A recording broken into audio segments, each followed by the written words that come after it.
and of course, Lakers news around our players, you could say.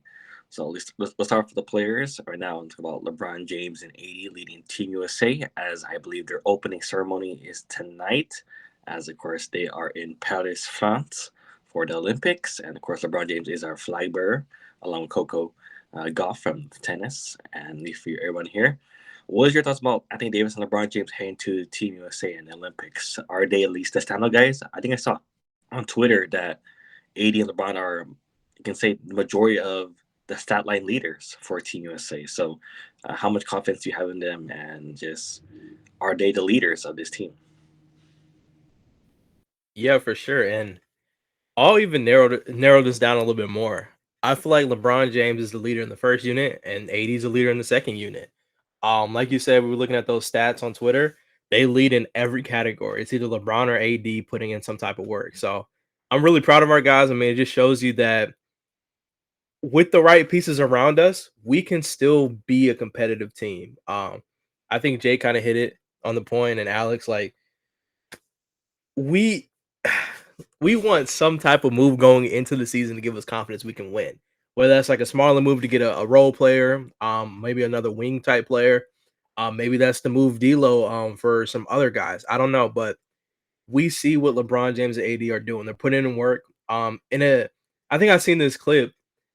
They were talking about how, like, in a world where you have Jason Tatum, Anthony Edwards, you have Curry, KD. Well, he hasn't played yet, obviously, but in a world where you have all these star players, and LeBron James is still the guy you give the ball to close games. 2 times in those last 2 games.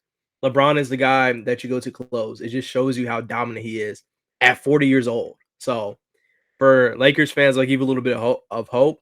For fans out there who maybe aren't as confident as what we can do next year as far as a competitive standpoint, as long as we got those guys healthy, I'm pretty confident in what we can produce. Especially because this is the same team that we were talking about. Hey, we can be championship contenders or whatever if we had a different coach. Well, now we have a different coach.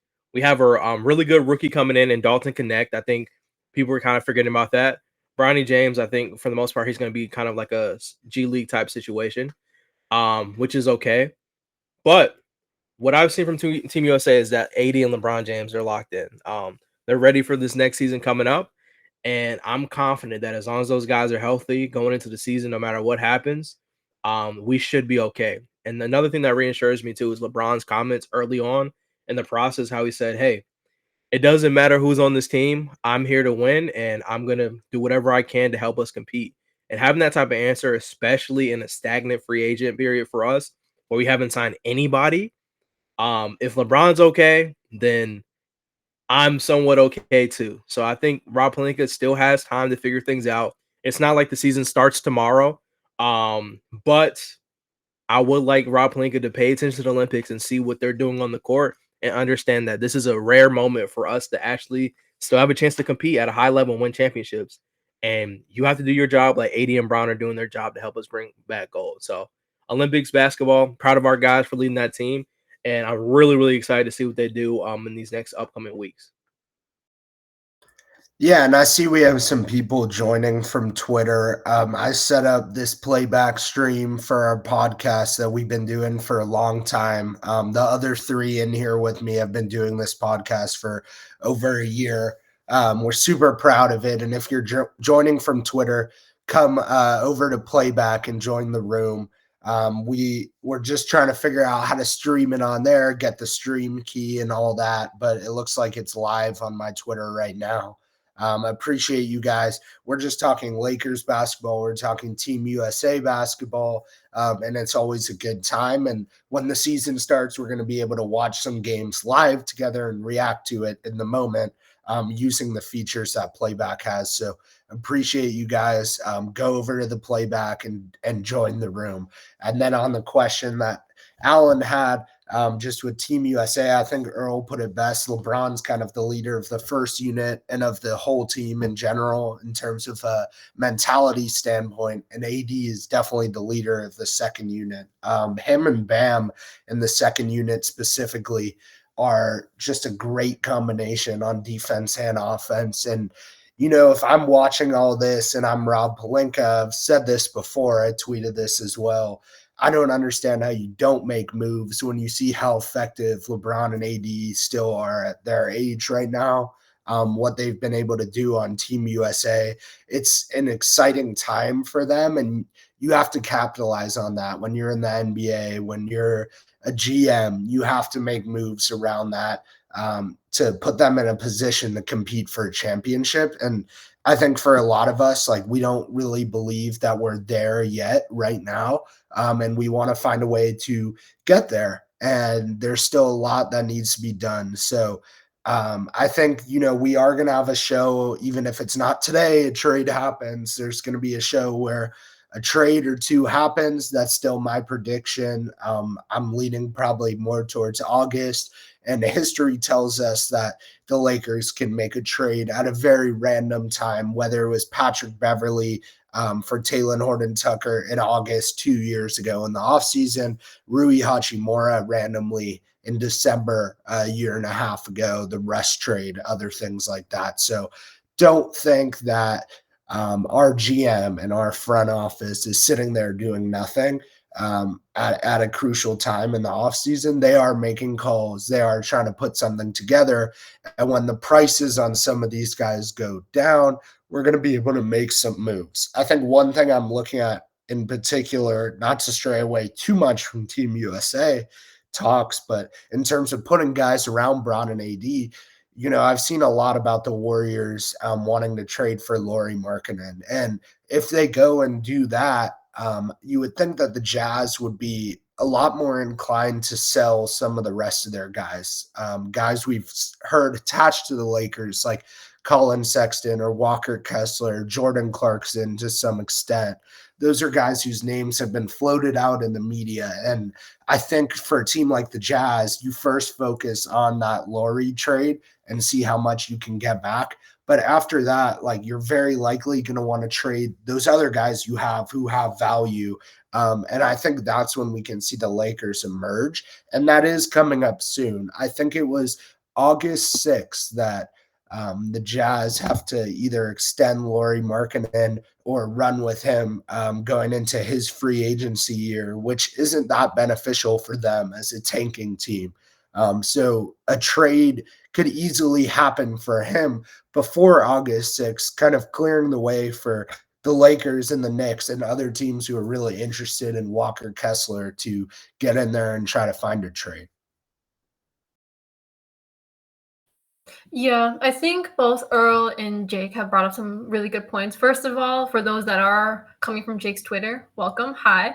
I also put the link to our playback room, playback.tv/Quest for 18 podcast in the reply. So if you want to hop into the room, join, have a little bit more of an interactive moment with the panel, with the hosts, then join the playback. It's super fun in here, and you're welcome at any time.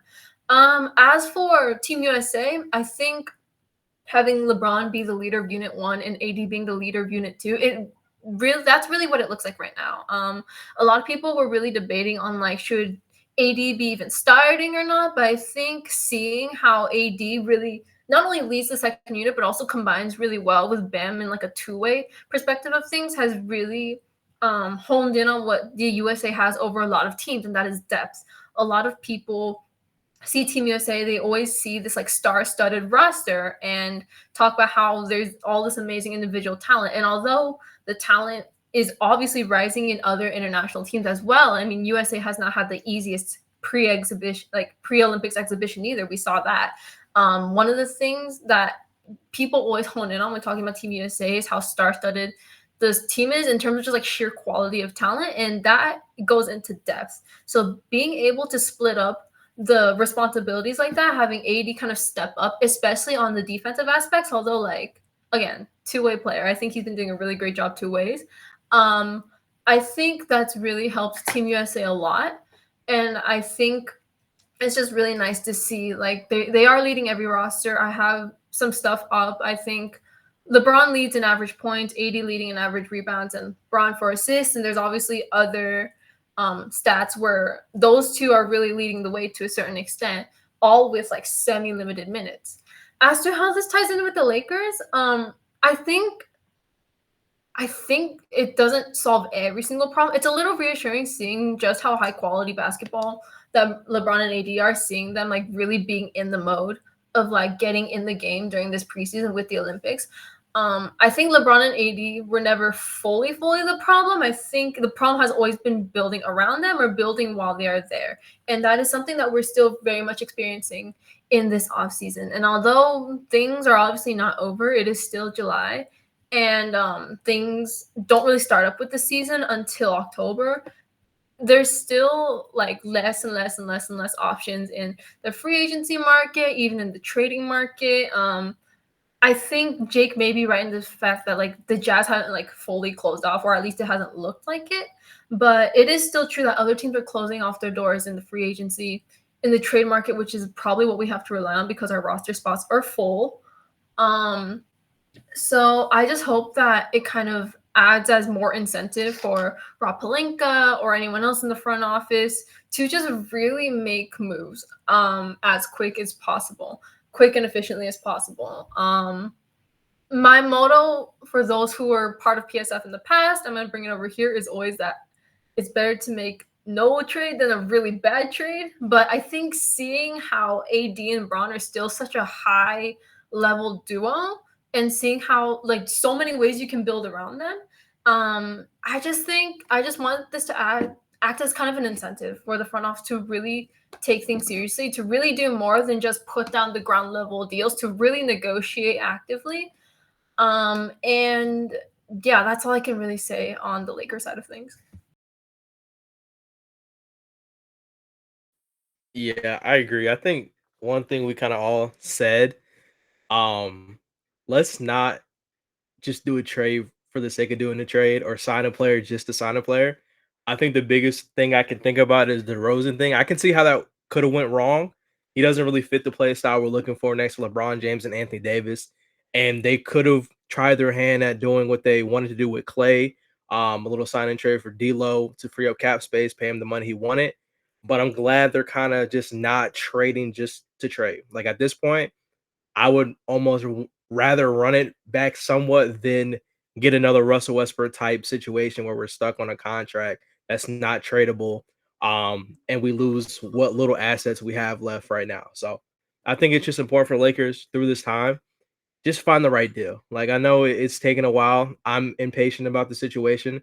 I'm sure all of us have, shown our frustration, whether it was this week or last week, on us not doing anything. We haven't done a single trade, nothing. Haven't signed a player. And every day you wait, the smaller the market gets. So I can only hope that Rob Pelinka has plans. I don't know. Like we see, we all see the rewards, and it's like, oh, Lakers are interested in who was the latest person? It was somebody I seen the other day. Cam Johnson again. But it's just like, I don't know. So, but Team USA thing, I'm happy that LeBron and James and AD have been putting in work. I mean, we've seen the clips on Twitter. Bron is just Bron. I mean, we see him bullying people, so hopefully they can continue that momentum going into the actual games that count. And I'm excited to see how everything shapes out. But shout out to Bron and AD. They're holding it down for Lakers Nation, making us proud and giving us Lakers fans something excited to be. Something exciting to watch while we wait for Rob Pelinka to make his move. So shout out to them too. Yeah, like you guys mentioned, like about LeBron James and AD, like they are the leaders of their unit, and this kind of reminds me, at least you could say, was like 2012 back in London, where this team had, of course, a great amount of talent, but you could tell there's a hierarchy, and you can kind of say the hierarchy back in 2012 was Kobe was one of the main guys, LeBron and KD were alternative. You could say they were 1A, 1B sometimes, and then of course you had everybody down below. And then, of course, probably in that second unit, I don't like fully remember who was like the main guys, but I do remember like the likes of, like Darren Williams and maybe like a Russell Westbrook at that time were probably the strong bench guys for that Team USA team. And going to this year for his 2024 team, of course, LeBron James is the hierarchy number one. I would say below him would be Stephen Curry, and then everybody else is sort of an afterthought, or like say AD is, like I said, the leader of the second unit, but he is, in my opinion, not a 1A, 1B right now. He's maybe a 2A, 2B. when it comes to at least the USA hierarchy, in my opinion, and that's that's what it has to be for Team USA. Of course, we have an immense amount of talent, but one guy or at least two people had to take over, and right now it's AD and LeBron, and also we could say Stephen Curry when he does get his moments. So yeah, it's just exciting to see. Now moving forward to say the brackets slash groups. Group A is consisted of Australia, Greece, Canada, and Spain. For Group B is France, Germany, Japan, and Brazil. And for USA's group is Serbia, South Sudan, Puerto Rico, and Team USA, as mentioned. And of course, we did beat both Serbia and South Sudan in our exhibition games, but we have not played Puerto Rico, who, in my opinion, could be very much a surprise team. And I say they're gonna shock Team USA like back in, was it like 2004? But there's potential. Jose Alvarado, we know he's a not that great of an NBA player in today's modern times, but there's always that one average player who always dominates and goes wild in both Olympic / international basketball. So, at least our panel here, what is your predictions for each group, and who we could say who does finish 1 and 2? Yeah, that's a good question. I'll kind of start in our group. I feel like Puerto Rico is definitely a team to watch out for. I mean, if you look at our games versus South Sudan, a lot of those guys were great 3-point shooters. And I think the problem with us, it kind of reminds me of like Lakers basketball in the guess and check and let them shoot threes game. You can't do that in European basketball or just overseas basketball in general. A lot of these guys can just play ball. They've been playing together for a long time. They have really good chemistry and they're not just going to miss open shots. So I think that's the biggest thing, is to lock in on that 3-point line on the defensive end. And like you said, Jose Alvarado, I mean, I've seen the clips. He turned into just a different person. Same guy who reminds me of that is Patty Mills. Like, he's just a different person when it hits like Olympic basketball. So as far as our group, I feel like that's a team to look out for. And really, I mean, any of these teams, especially the teams we already played, I mean, we kind of already showed our inefficiencies at time on the offensive end. Um, I don't know, man. I think it can get a little bit rough. I know we are USA. The consistency is that we're the best team, but then again, it also takes a lot of discipline as well to play Olympic basketball. So I'm excited to see how we do in this group. I'm expecting us to go gold. Obviously, we have the roster for it. We're well overqualified. But I think the biggest thing going into these next rounds, like, teams have to adjust to Kevin Durant. I mean, that's a big name we haven't talked about. He has not played a single game for us, and it's really hard to game plan for a guy like KD, especially when it gets it going.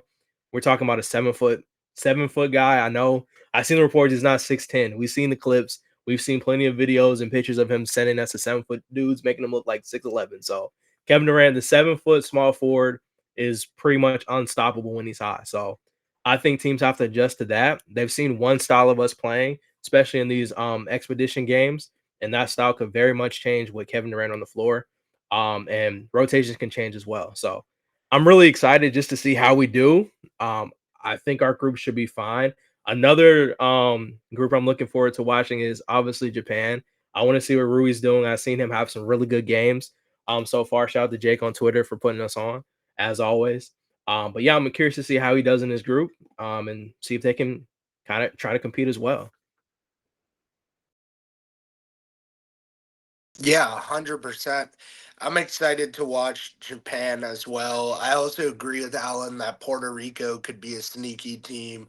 They also have Tremont Waters, who is a guy who was kind of fringe NBA, definitely a star at the college level, and now is, probably their leading scorer most games.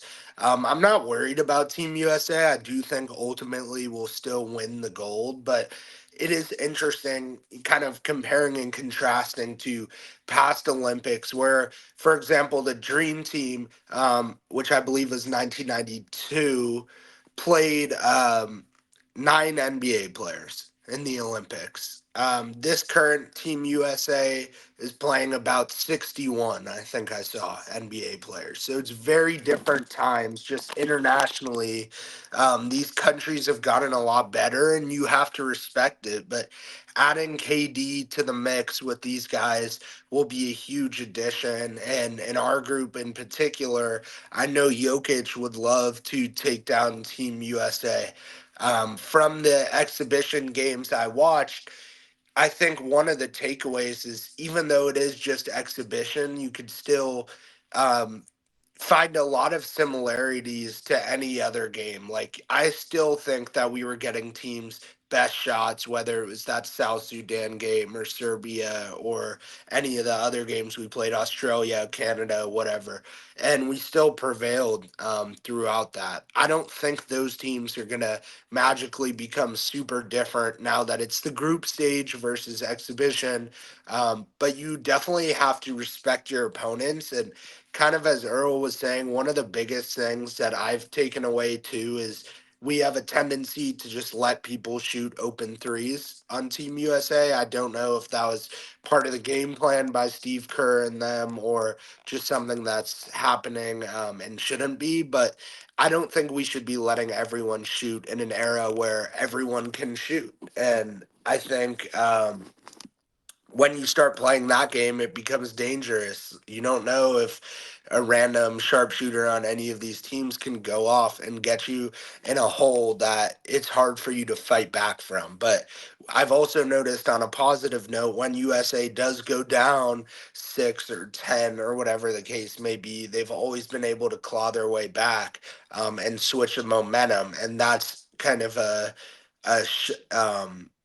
benefit of having the best players in the world who've been through this before and guys who've been on the Olympic stage before. And Braun is definitely at the forefront of that. But even Anthony Edwards getting experience in FIBA last year, Halliburton getting experience, Drew Holiday and all of his basketball experience, and then adding Kevin Durant to the mix, we have an amazing group of guys, and I'm excited to watch, as it gets started on Sunday.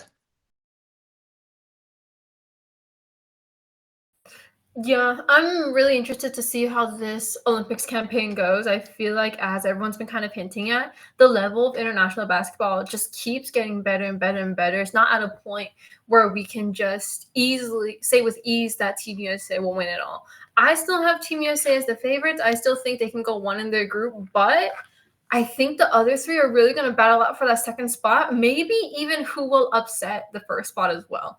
I think all these teams have shown that they're capable. Serbia was talked about a little bit. I do see that Puerto Rico can be a little bit of like an underdog threat as well.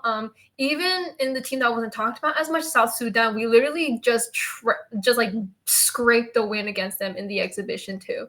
And again, it was just the lazy defense, especially around 3-point shooting. I think also South Sudan and then like it was interesting to see, especially in contrast to like how physical and how like locked in South Sudan was defensively. I think maybe they kind of knew a lot of the players on Team USA are extremely offensive powerhouses, and they like really went in on the defense. And I felt like if the USA was able to match that energy even a little bit, they would have done a better job with this game. It would have been a much better performance from Team USA. So you really cannot underestimate any of the teams in Group C or any of the groups at all, to be honest. Even though I have USA as the group, right, the team to top the group, you really never know who's going to upset the top spot, who's going to get that second spot. It's all extremely competitive right now. Also, like, some of South Sudan's players are big. They're big. And like, I didn't see it like a crazy amount in this FIBA run so far, but I know sometimes Steve Kerr with his Warriors likes to play small ball. And I really hope we don't see too much of that, especially when it becomes a direct mismatch, kind of like what it would have been against a team like South Sudan. I'm always excited to see Japan play. I know we have another Lakers rep, Rui Hachimura, doing very well for Team Japan. It's always like a C+ NBA player just becomes a FIBA monster. I love Rui so much, but like obviously he's kind of in that like smaller role player role. in the NBA. But again, just the way they show out for FIBA, the way they show out for international duty, you again shows that you can never really underestimate.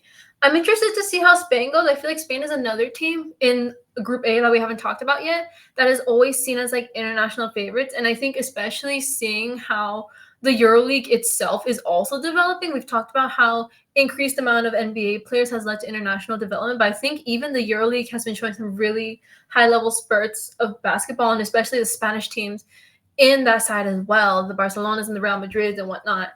So obviously I think it's really not as like closed in of who's gonna win as everyone thinks. I do see USA as like clear favorites, but it's not to a point where it's like completely closed off at all. Yeah, like Alex mentioned Spain, and I mean for me, Spain is, of course, they have some high level NBA players, and of course some people from Europe, but they're not the Spain as of old. And for me, I feel like the hierarchy, at least you could say, the rankings or even the systems to who are the top teams in Olympic basketball is, I think Spain dropped down a bit, and due to, of course, the Gasol brothers, Rui Fernandez, I believe, retired this year. Of course, was it Juan Carlos Navarro, who was a menace for Spain, is, I believe, no longer there. So I'm looking at France to be our rival in this Olympic, at least you could say, season. And it's just Victor, Rudy. They have a ton of young French guys who are, of course, maybe future NBA players or even NBA players right now. So it's just France is that team I'm looking for. I'm looking for them to be our, like say, rival and also our opponent in the gold medal match. So if France does not make the gold medal match, I'm gonna be surprised. I would say one team or these couple teams I'm looking at is Germany. That's a team that beat us in the, like say, FIBA. They're sort of competitive against us in that game in London, I believe. So it's just there's a ton of teams out there. I'm not really sure about Australia, and at least Canada. I do have my doubts about those two teams, even though they are great and have NBA level players. But France, in my opinion, is the team to watch for, besides Team USA. Yeah, I was gonna say, I feel like Canada is like the watered down version of our team. Like they have a lot of NBA talent. No, this could go wrong. This can be clipped and gone wrong, but I just don't feel like the flow. They don't mesh well together. Like I feel like their games don't really complement each other, and I think that's kind of fair to say. I mean, you have Dylan Brooks, the enforcer, or whatnot. I mean, whatever you want to call it. Shea, obviously Shea is Shea. You have Murray as well, RJ Barrett. But for the most part, I don't really see them all playing consistently well together. I could be wrong about that. I didn't watch every one of their games. I watched a couple of them, but like you said, I think it's France. And like not even thinking about just now, I'm thinking about in 4 years. Like think about a veteran kind of level Wimby. I mean, you'll have Alex Starr as well, kind of in like that same age group. Balil Coulibaly, we don't know how well his development is going to go. He already looks good so far, but in 4 years, I mean, he could be a nice wing player as well. Like just looking at the youth of that team, and then obviously you have your veteran players still playing for them as well. So I think France right now and France in the future is definitely going to be like the biggest target. Germany, it's on site, man. I'm sorry. They beat us last year. Y'all took out the little bros. We can't let that happen. I'm sorry. Like if we end up playing them, we gotta win. No questions about it. We have to get back. So um I don't want to sit here and say that it's going to be easy for us to win gold because I just don't think that's the case. We've shown a lot of different weaknesses. I mean, South Sudan, we only won by 1 point, and they easily could have won the game. They had last possession hit a shot. So when you look at things like that, I don't think it's as night and day as people realize. We could easily go out there and bomb the first game if guys don't lock in. I think I talked about this. Shout out to my boys Omar and Max. I think it's different. There's like two different levels. Like obviously there's players who are just naturally more skilled than other players. But you still have skilled players who practice harder than other players. And I think when you play Olympic basketball, everybody on these Olympic teams are well prepared. Um, Everybody wants to be the guy or the team to take out the US. Like that's the biggest target. That's the biggest accomplishment you can give your country. If you say, "Hey, we beat Team USA basketball with arguably some of the top 15, 20 greatest players of all time. Like, we don't even know. It's hard to say this now, but we don't even know if there's going to be like another crazy, like top Olympic team like this, like the Dream Team and this Team USA team in the future. Right now, I'm not really 100% clear on that. But we're talking about LeBron James, Steph Curry, Kevin Durant, Anthony Davis, Joel Embiid, Jason Tatum, Anthony Edwards, like all these guys, Devin Booker on one team. If you're able to take them out, man, that's a story that's going to last for generations to come. So you have a lot of pressure on your back as the United States team, and there's a standard you have to keep up. So hopefully we can go in there, lock in. I think the best thing I can say, well, if I can give any advice, take things serious, man. You have to lock in. All these guys are putting their 100 into this. I expect every single person on that roster, whether you're playing max minutes or not, to take this serious and lock in. So I'm excited to see how these games go. Hopefully we can win gold, but with LeBron James out there and Anthony Davis out there, I'm 100% confident we can go out there and lock in and win. And I love this tweet that I saw about Olympic basketball in general. I think Alex was even talking about it indirectly, and it's always the C plus NBA player who plays for his home country who's the most dangerous, and it's true. And you realize in all of these games, whether it's Dennis Schroeder or I'm sure what Jose Alvarado will do. For Puerto Rico, like we said, even JT Thor, Kaman Maliak, who's going to Duke for South Sudan. Like, these are guys who may not be the best players in the NBA or in college right now, but you have a lot of pride when you play for your home country. And when you face the U.S., that type of win can set you up forever. For example, I think South Sudan, who lost, obviously we know, lost by 1 to us. I think South Sudan, and yeah, Wenyan Gabriel was another guy on South Sudan. You're right, Alex. South Sudan benefited so much from that game, like to extents that we don't realize. I think they have legislation where, for whatever reason, they can't have an indoor basketball court. Like, they literally do not have an indoor basketball court in that country. The country is only 13 years new, like making it one of the newest, I'm sure, countries in the world, if not the newest, right? They got their independence from Sudan and all that. So when you look at a game like that, even if it's exhibition, the stakes are so much higher than ever. And they're fighting for a lot. They put themselves on the map by even losing to Team USA. They didn't even have to win. If they did win, if they can find a way to win in the group stage, is going to do even more amazing things for that country. And that country is now being viewed on the world stage. Like, sports are very important when it comes to politics and economics in the world. Like, people forget about that, but Paris Olympics, like, to even host the Olympics, it's this long, tedious process of a lot of laws, a lot of economic things you got to set up just to even submit a bid. And then they have to pick your bid. And when the Olympics comes, and like we learn this even in sport management classes in school, when the Olympics comes to town, your city benefits so much economically, and all the teams and the individual players that are involved in those games benefit too. So every team has a stake in this for their country in general from a political landscape, especially a country that's very new on the world stage. And these games mean a lot more than just basketball to them. And Wenyan Gabriel, JT Thor, and those guys are now, going to be legends even more so, especially if they could get a win against us in the group stage or another big country. Like, if they play France at some point and win, they play Serbia and win. Like, oh, what's up, Truth? I see my boy Truth in the chat. Yeah, when they play those countries and win, it's going to mean so much more for them. You have to take every team seriously. These are all talented guys.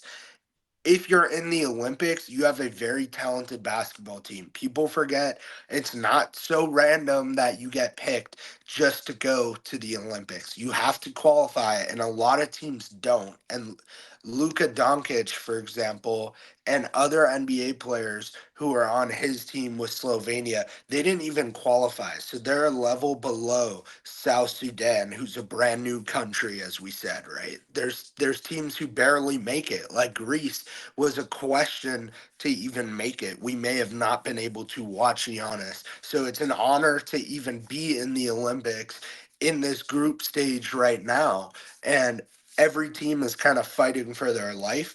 And these guys have more pride playing for their country than the NBA. And that's why I think you see these guys who you don't consider good in the NBA, when they get a big role, they could all play basketball. So when they actually have the opportunity, plus that pride and respect for their country to put on a show, like that's why we're seeing the level increase so much for these guys. And it's going to be a ton of fun to watch every game. I'm not just going to be watching Team USA, but if I see France versus Canada or Serbia versus Australia, whatever it may be, I'm probably going to tune into that game because there's guys we know from the NBA. But even if those guys are out, the level of basketball is so high, perhaps higher than the NBA finals. And I'll kind of add my little rant on a take that I enjoy watching this Olympic basketball, even in the exhibition, the Team USA like exhibition part,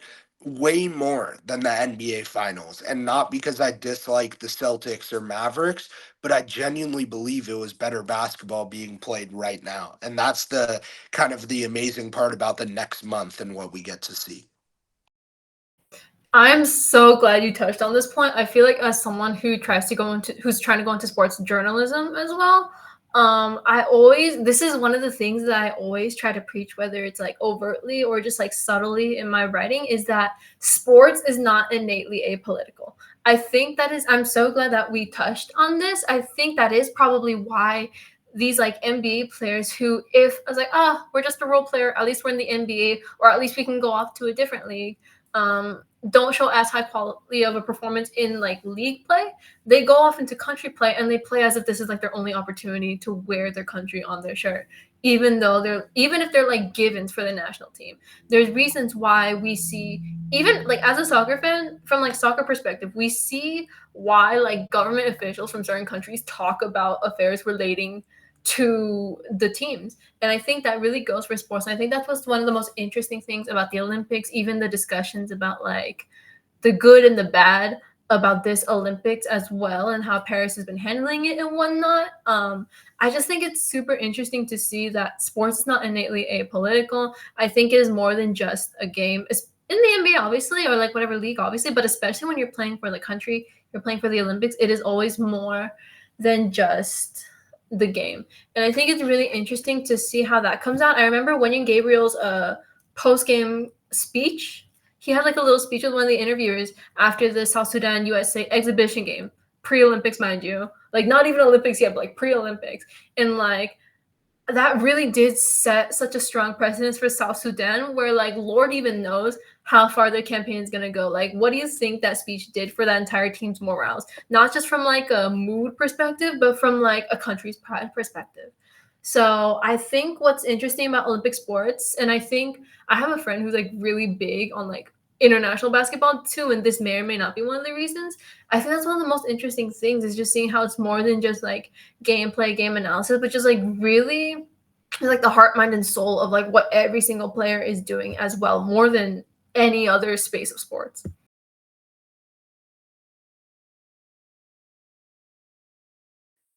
Yeah, I agree with you. I think you guys both made some great points. At the end of the day, it's bigger than basketball for pretty much everybody here. And I think that's what makes just the competition even greater. Like the stakes are high. Like you said, some countries are newer than others.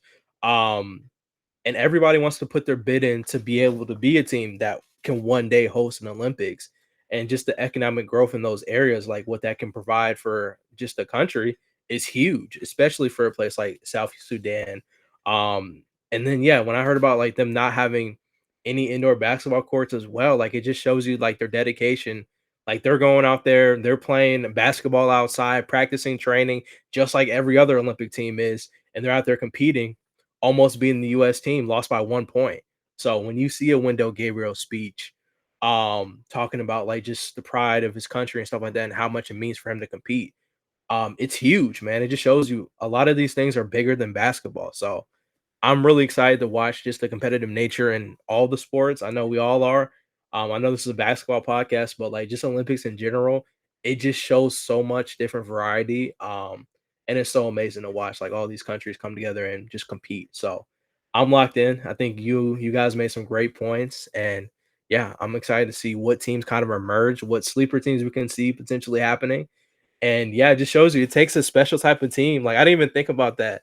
When Jake said, like, you have teams like Luca's team in Slovenia, they didn't even make it. South Sudan made it, they qualified, and they only lost by 1 to us. So it just puts a lot of things into perspective and what it takes to be a competitive team. So I'm excited to see what happens moving forward in the Olympics as we get started.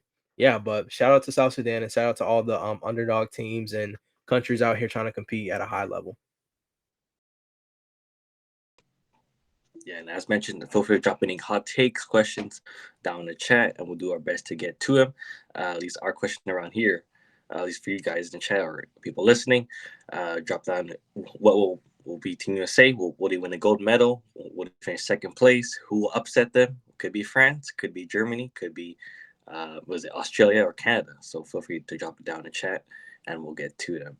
Let's get a little spicy now. A little news that's going around in Los Angeles, and KCP, he did an interview with Draymond Green, and he talked about the Denver versus Lakers series in this year's playoffs, and he said that it's a summarization that they were kind of focusing on trying to get the first seed, and that in that Lakers series they had no gas, and at least per him, he said we felt like the Lakers should have beat us. We was down every game. So, what are your thoughts on KCP just telling out to the world that the Lakers should have beat Denver, and how just I don't know, I don't know how we're saying, but it's just damn, man.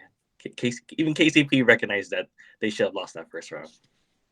Yeah, I mean, I think, listen, we all know that we could have won, but I want to be realistic here and not be super biased.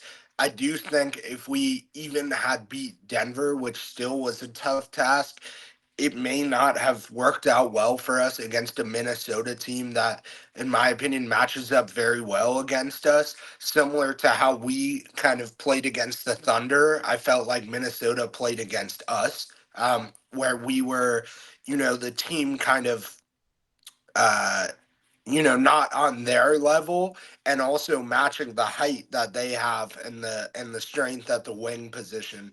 For example, I can't, aside from Braun and AD, who's going to guard literally anyone on Minnesota? I mean, I could have seen Nikhil Alexander Walker and Kyle Anderson coming off the bench, scoring on us with ease, where our best player was Torian Prince at that point off the bench. And he wasn't much of a defender, even though he was a decent 3-point shooter for us. So the matchup was not ideal there. And the problems and the flaws with the Lakers still would have been revealed. So I try not to get too hung up on, just beating Denver in the first round, because unlike Denver Nuggets fans, like, that's the difference with us as Lakers fans. We're not content winning one round. I saw so many Nuggets fans online talking about how this year was a success because they beat the Lakers in the first round. But I don't view it that way at all. If you actually had a winner mentality, it would be, we just won last year, let's go try to repeat. And the fans are very content over there with just that one championship, at least for now. And that's fine, but we're in a different space. For the Lakers, to me, it's always about, are we a championship contender or not? And we weren't last year. I guess this year you could say. So it doesn't matter. It doesn't matter if we went to the next round. It doesn't matter if we got to the third round. where we are as fans of this team, we want to win a championship every year, especially if we're already in the playoffs, right? And if we're not at that level, then everything else is irrelevant. If anything, us beating Denver when we were in the Western Conference Finals would have done a lot more for me and for all of us in inspiring faith in this group, because I think we all in here could agree that we probably would have beat the Heat in the finals. Although we would not have got past Denver in that Western Conference Finals. It was a sweep. We need to acknowledge that and admit that. But with a few minor tweaks, we can see the potential for us to go on and win. So to get to that level, we still need those tweaks and those trades and additions to the team that we haven't seen yet. I don't want to underestimate Dalton Connect coming onto the team and us re-signing guys like Max and LeBron. And I know a lot of Lakers fans are appreciative of all those things. Just with helping the team next year. Hopefully Vanderbilt gets back healthy. Hopefully Rui has a great year. Hopefully D'Lo has a great year. Proves people wrong when we get to the playoffs. But we also should be shooting for the range of at least 5 to 6 seed to have a chance to compete, because when you're in that playing range, things get a lot harder, not only because you have to play that play-in game or two and win, but because when we were the 7 seed and secured it after the Pelicans game, we had to go face the defending champions. If we're the 5th or 6th seed next season, we could play a team like OKC or Dallas or who else would be in that range? Maybe the Grizzlies, maybe the Suns. And those matchups will be a lot more favorable for us. I know the Mavericks made the finals, but I would have a lot more faith in us beating the Mavericks than a lot of those other teams at the top when it comes to the Nuggets and the Timberwolves and the Thunder, continually get better. Even though I do think we'll have a chance. So if we're not going to be the utmost of contender, then I don't take anything too seriously. But if they go and make 2 moves that put us in the position to actually compete for a championship, then it matters. So for KCP's comments, like, it's easy for him to say that after he left the Nuggets. Had he stayed on the Nuggets in free agency, he probably wouldn't have said that. Just like Paul George, who I know a lot of people, if you're watching this on Twitter or here or whatever, you guys all saw this. Paul George was like talking about how him going to the Clippers and coming home, even though it was a homecoming in a sense, he felt like he was on the B team the whole time, just being on the Clippers instead of the Lakers. And he said a lot of people asked him, like, why didn't you just go to the Lakers? And that's not something he would have ever said while he was on the Clippers. In fact, he said the opposite. He said, I was a Clippers fan growing up, which is a complete lie if you look at what was going on in the Clippers world at that time, and then Kobe and Shaq on the Lakers, who I'm sure Kobe is his favorite player deep down. That was a complete lie. So there's certain things you say when you're on the team, and then when you're off, hindsight is 2020, and you can say certain more maybe negative or hot takes about that team you were on, and I think that's what KCP was doing. Yeah, I'm telling the podcast world tours go crazy. I mean, once people leave teams, look at Patrick Beverly. I know we all remember Pat Bev. The moment he left the Lakers, the moment he left, what was it, the Sixers, and the team before that, the Bucks or whatever, he just completely just start airing out everything was wrong with these players, how these players don't got dogs in them and different stuff like that. And Jake's right. Like, it's easy to talk about these things when you're not on the team anymore. KCP, although every Lakers fan agrees with you, that we could tell they were gassed. I mean, Jokic was out there breathing heavy. He had sweat pouring all down his back carrying that team. Jamal Murray, I mean, I don't even want to say his name. Jesus, had a flashback. Jamal Murray, all those guys, KCP, Aaron Gordon. Like, there was times when we were up by 20 points. They would still come back, use all the energy to come back, get gassing in, but they still won those games. And I think another point, like, I want to like emphasize with Jake is even with them being tired, it still doesn't excuse the things we had going on. Like, if it happened one time, okay, but it happened 2 times in 2 years in a row where we had certain situations that were almost exactly the same. Number one, D'Angelo Russell didn't show up on games we needed him. Last year, we went back and looked at the box scores. There was games where D'Lo just didn't show up. If he would have put up 10 points, we would have won 3 out of those 4 games we lost easily. Just like that. If he puts up 10 points. Not 10 more points, but literally 10 points total in some of those games. That's a huge thing. This playoffs, he had a game where he had 0. You're not going to win like that. If D'Angelo Russell was supposed to be our third or fourth scoring option, I'll say, and he's not putting up any points, like how does that contribute to the team when he plays no defense? We couldn't defend anything. Nothing. Let's just be honest. Jamal Murray, when we had AD on him, gamed them. Respectfully, like AD had a great series.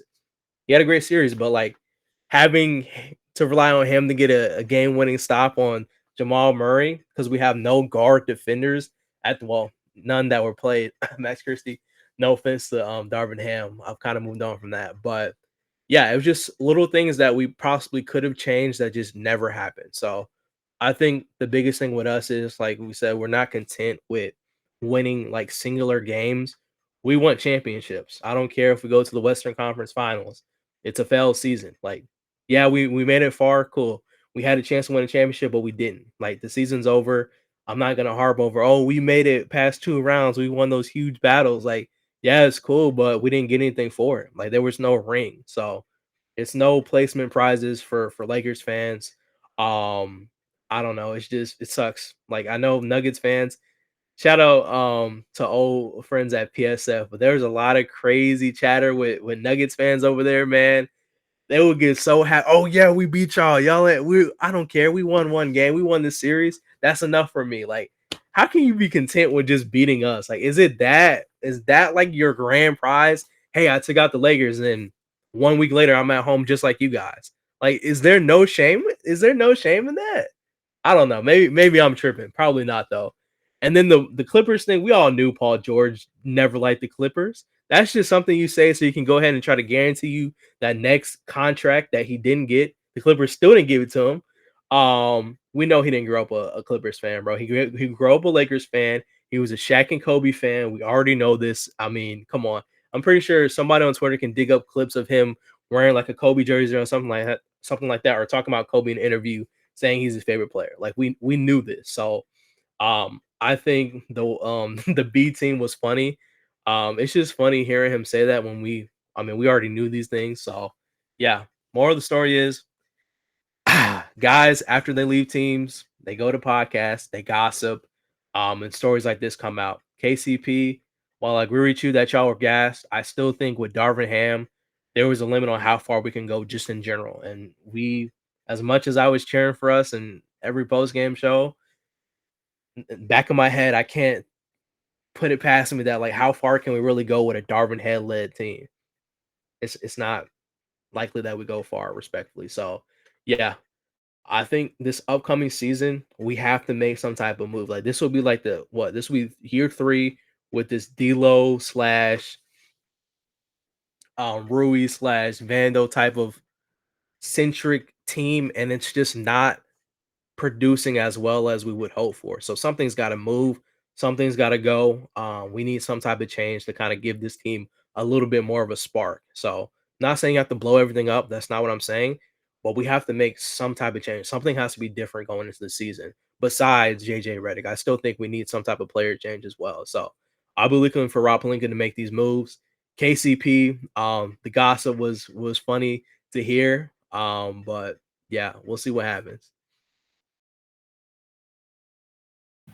Yeah. First of all, I feel like I know we're saying this with our own podcast mics, but I feel like some NBA players put the mic down.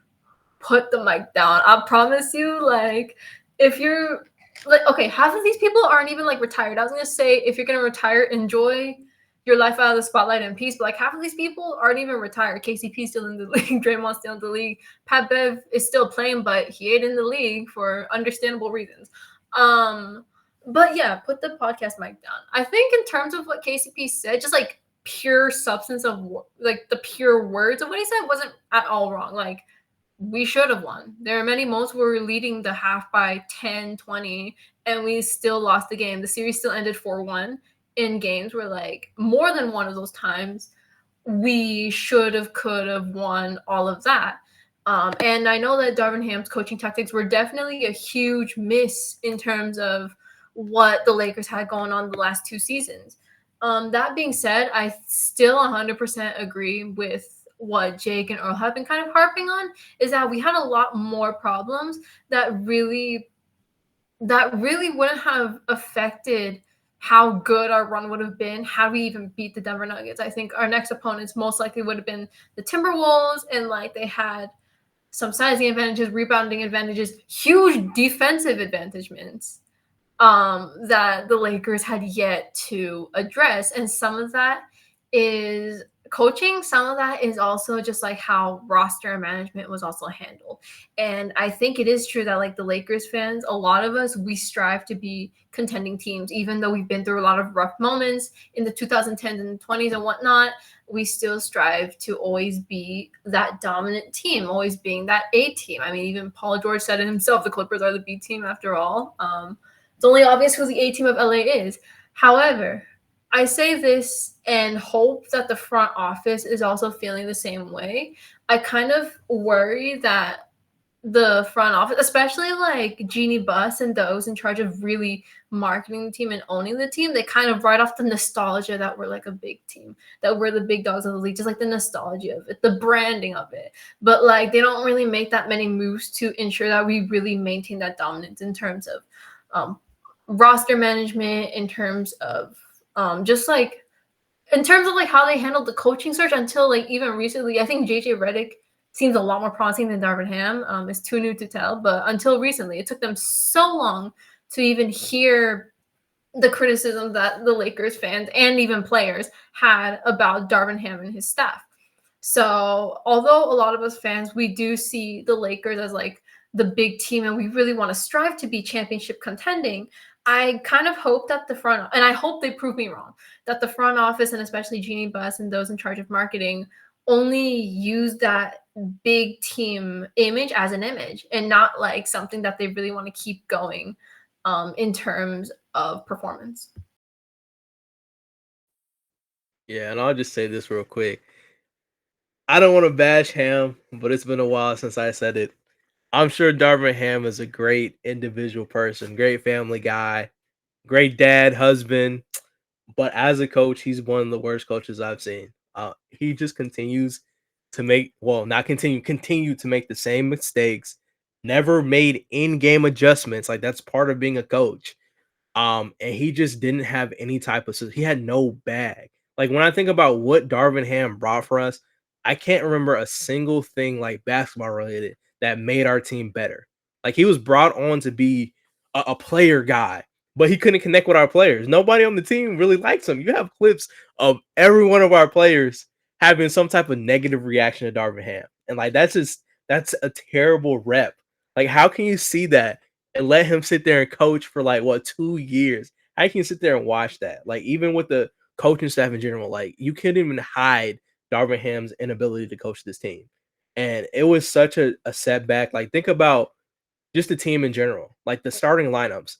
He had Bron running at center in some lineups this year. Well, last year. He had Bron at the point guard sometimes and had D'Lo and Reeves off the bench at times.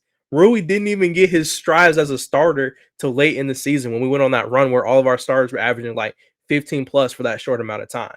Like, and it just shows you, like, yes, I want us to make moves, but is it possible for us to compete with this roster? Somewhat. Like, it's still a competent roster. Like, you can do things with it. It's just about how you put things together.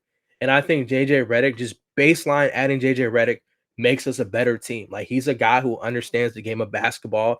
He can cook up some schemes. He can get other guys involved besides Anthony Davis and LeBron James, run actions for Austin Reeves, make his life easier. Even if there is a timeline where D'Angelo Russell stays, maybe he can have more off-ball plays to get him open threes. Because for the most part, D'Lo was a great three-point shooter for us this season. And there was times where he just looked lost on the court because nothing was being ran for him. Like, the only time he really got aggressive at times was when Bron went to the bench until he had to kind of readjust his game. And we seen him become like a plus average catch and shoot shooter when he, he had the thing where he adjusted his catch and shoot time where he's shooting above his head, which was really cool and impressive to see at the time.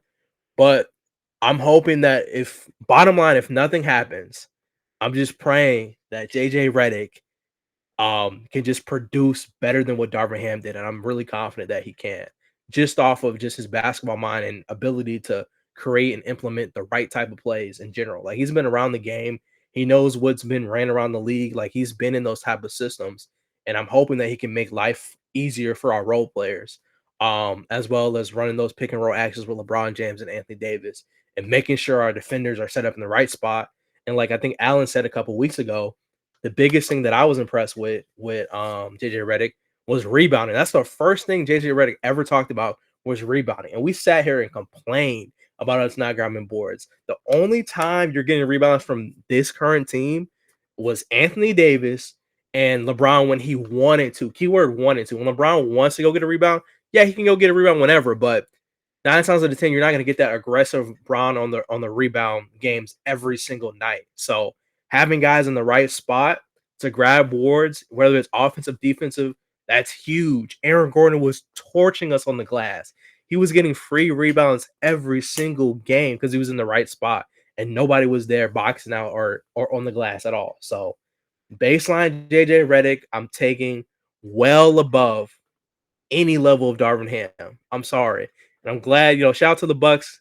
They did the ultimate shout out. Even Giannis, he was in on it. Oh, he's a great coach. I'm glad he's with the Lakers. Well, you guys can have him back, respectfully. So I'm glad Ham's back. He took his homeboy Prince with him.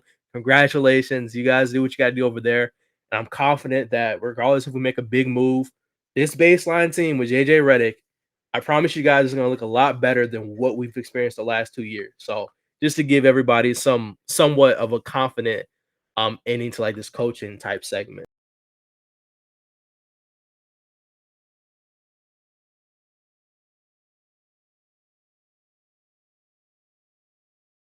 You could go ahead, Allan.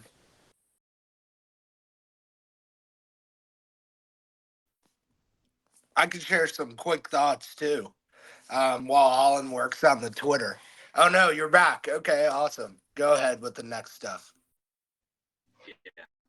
As mentioned, like I said, if you have any questions, hot takes, feel free to drop them below in the chat. Of course, like I said, we'll do our best to get to them. If you haven't already, drop a follow to our Twitter at Quest18Pod on X, like as Twitter, and yeah, give us a follow around there for more podcasts to Spotify and everything going on that will be dropping later. At least everybody in the chat, and of course our panel. Is there any topics or anything that you do want to discuss before we go into some summer league takes, such opinions, and then of course some hot takes to end the podcast later?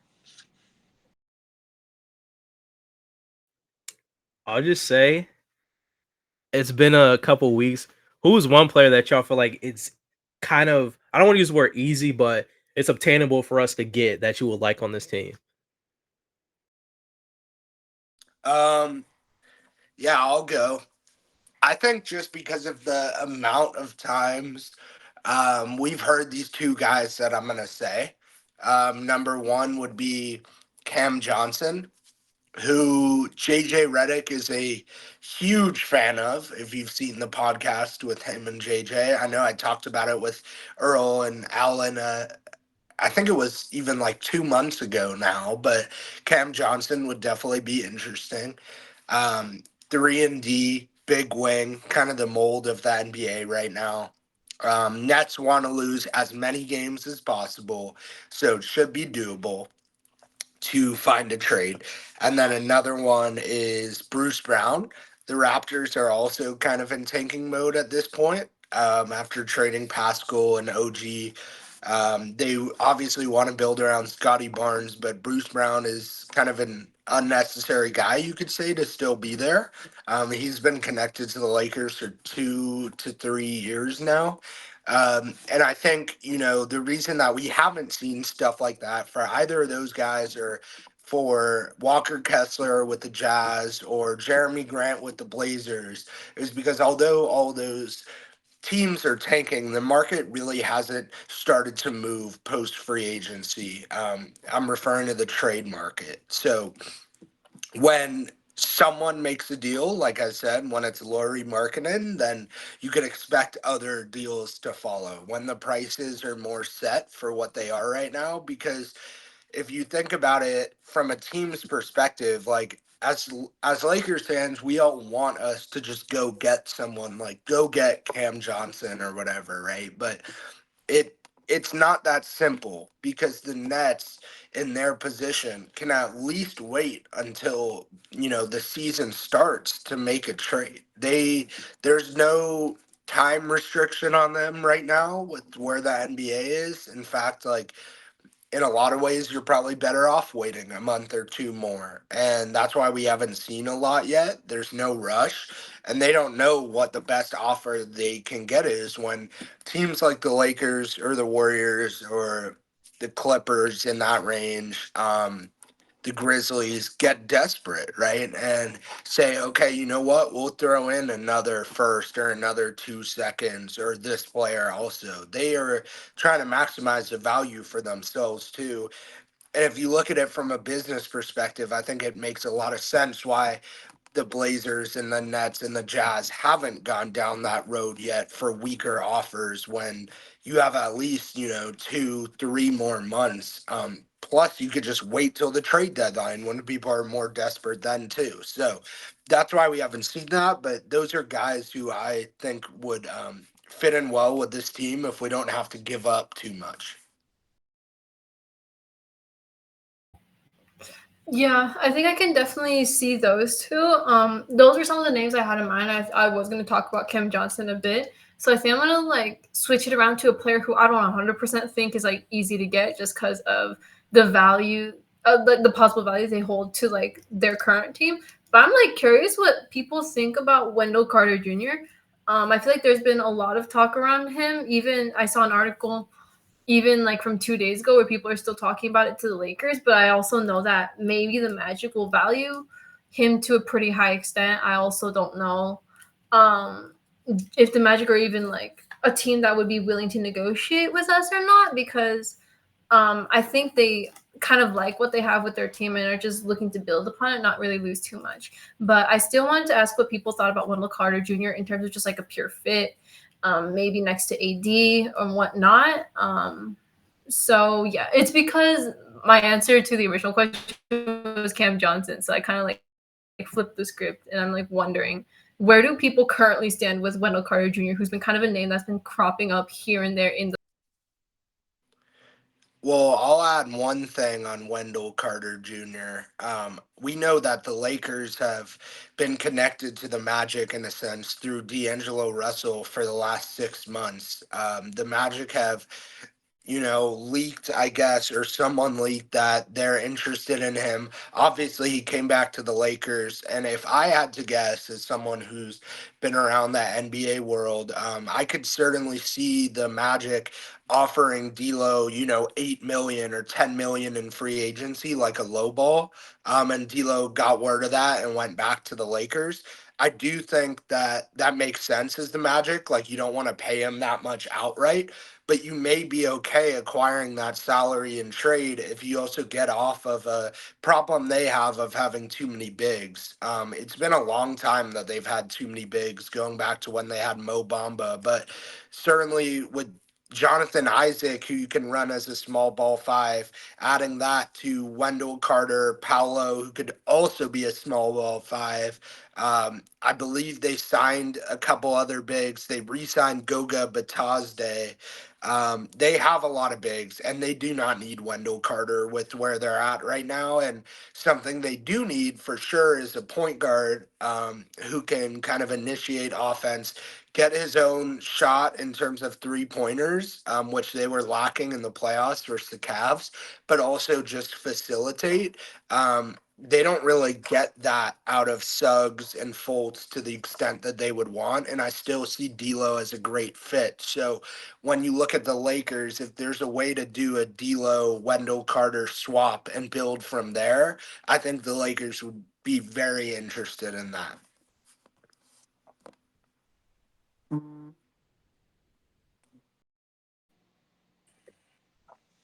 Yeah, for Wendell Carter, I think he's very much a good player. I prefer, of course, that rumor name Walker Kessler ahead of it, but definitely Wendell Carter is definitely a player who can work with AD. He's a good multi-dimensional player. Of course, he can't really extend his range too much. He could stay mostly in the mid-range, starts to paint. But I think as we've seen with Anthony Davis, and especially with Bam Adebayo, like he works with talented big men. Like I said, whether it be Wendell, Walker, or like I mentioned with Bam. So it's just up to Los Angeles to make a good deal and find that trade to hopefully get Wendell, or like I said, or get Walker Kessler in this case. Yeah. Yeah, I think that's a really good point too, because like even with like bigs that don't have like as much of like that are on like the same caliber as like Walker Kessler, even Wendell Carter Jr., we saw how even Christian Wood, someone like him who wasn't meant to have like the biggest role, at least in how he plays right now, had his game elevated by the presence of AD, and how AD's game was also elevated by that as well. I think just AD's ability to like stand on his own, but also just elevate whoever is next to him will be really interesting to see. That's why I especially think that Wendell Carter Jr., now that he brought up even Walker Kessler, would be interesting. There's a reason why the Lakers need a center has been a meme or a joke for like the last 2-3 seasons. Like you point at any tall person, tell them the Lakers need a center, go give them a call. And it's not just because of like purely needing it, but also just the way that we have AD and how he plays really well against like fellow big men as well.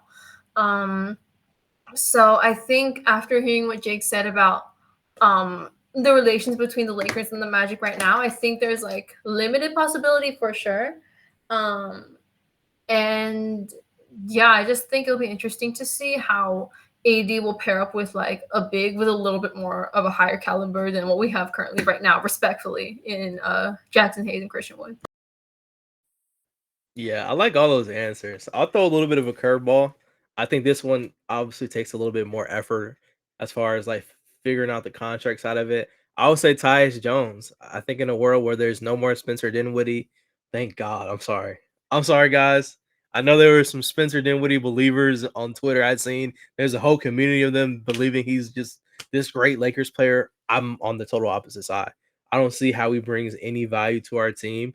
Not saying that he's not a good basketball player, but he just doesn't fit what we're trying to build here. So I'm glad he's going back home to Dallas.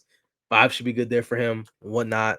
But Tyus Jones, if we talk about a guy we need someone to run that second unit when LeBron James is not on the floor, or if Austin Reeves needs to take a breath or a break or something like that. It used to be Reeves. Reeves used to be our guy coming off the bench, giving us great production. But now, let's be realistic. He's a starter, and he's going to stay a starter. He's not going back to the bench. Realistically, I just don't see that happening at this point in time. Having a Tyus, I think he was number one in turnover to assist ratio. I mean, we've pretty much seen it. The person who was number one really didn't play a lot of minutes. I think we kind of came to that conclusion. So Tyus is up there. He's at least top 3, I would say. So just having a guy who knows how to take care of the ball, he can score, decent 3-point shooter. He has a really nice floater game as well. And he just knows how to keep guys involved. Just imagine a fresh playmaker coming into the game, maybe playing with that 82nd unit, getting him the ball in the spots easily. And who knows, like potentially he can outgrow that bench spot. Maybe he's a starter in some games. I don't know, but just having him on your team, I think is a plus. I think the hardest thing, obviously, is figuring out the contract fit. He is a free agent, but I'm assuming he wants some type of sign and trade deal. That's why he hasn't signed anywhere yet. I think he's just kind of waiting to see where things fall. And like Jake said, once a big trade happens or something like that, or some like name like a Laurie Marketing gets off the market, I think you see other teams starting to progress and make other marginal moves to improve their roster.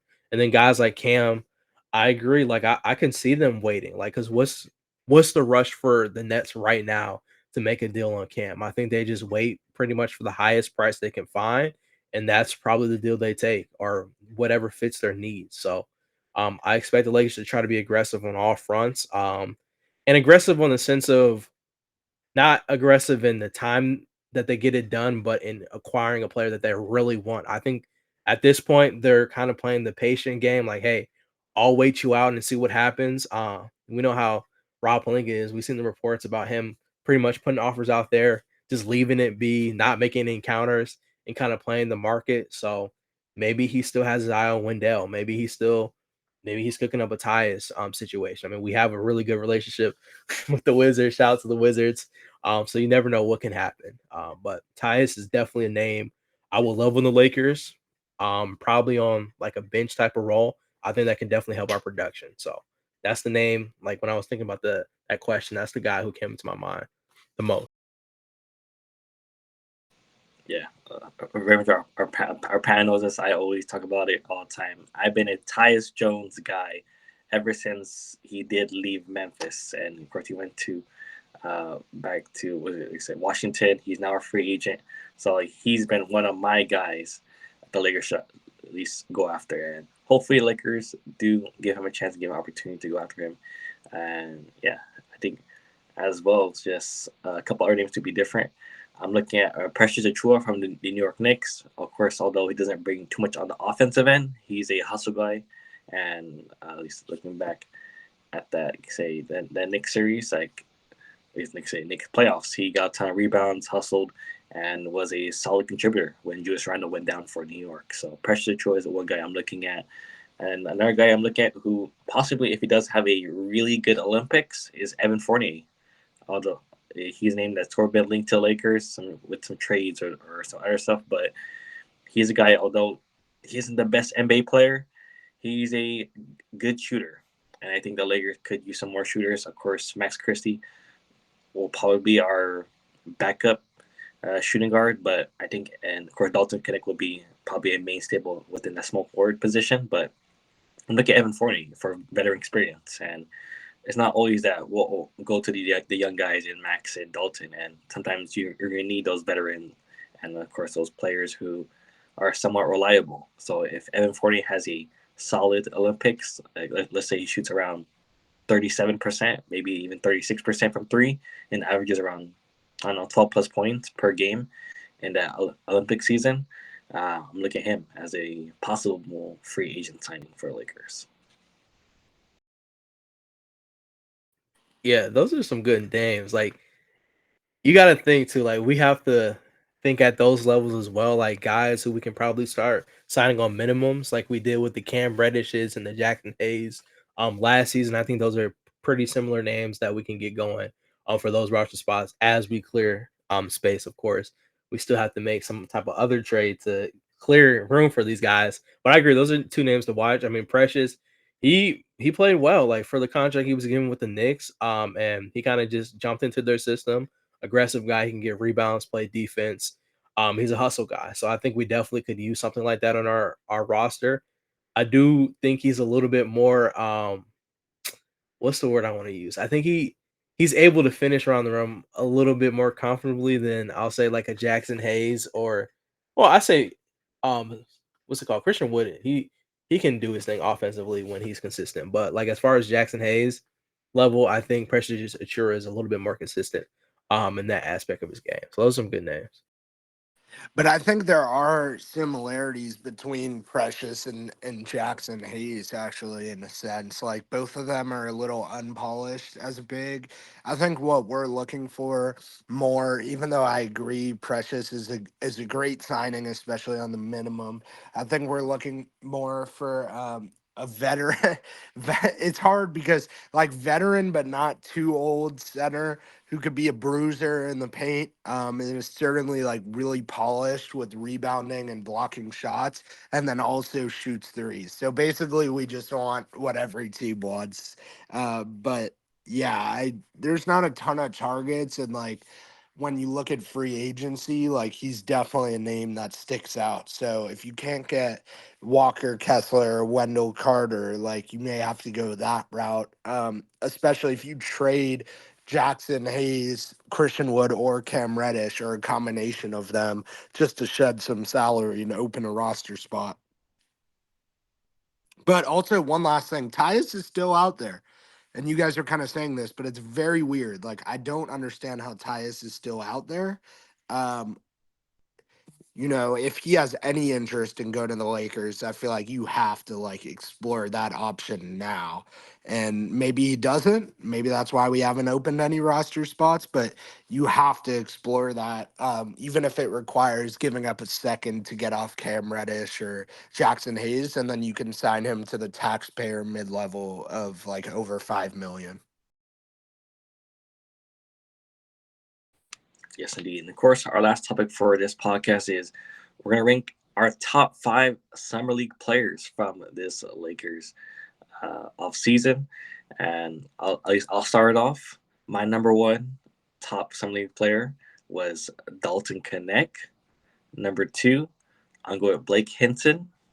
Number three, I'll go with, although it is a small sample, I'll go Bronny James. Number four, I'm going to go Colin Castleton.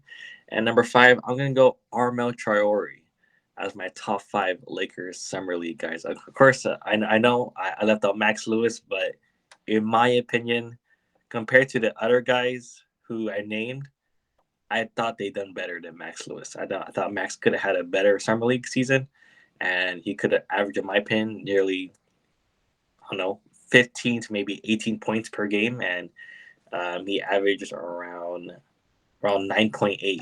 So I thought Max had a disappointing summer league in my opinion. So yeah, those are my top 5 Lakers summer league players. All right, but I'll just hop right in. My number one, obviously, same thing, Dalton Connect.